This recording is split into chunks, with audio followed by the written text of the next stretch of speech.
The Nuked Space Concept. The moment humanity decided to nuke space, a chain reaction unlike anything seen before was set into motion.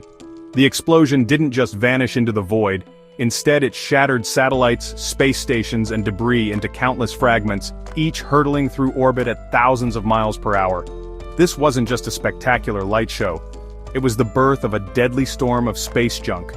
Every piece of debris became a potential bullet, threatening to smash into functioning satellites or even manned spacecraft. The problem? Once this debris field forms, it doesn't just disappear. It multiplies.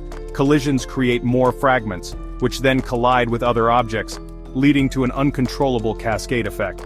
This phenomenon, known as the Kessler Syndrome, can render entire orbital paths unusable for decades, cutting off critical satellite services we rely on daily.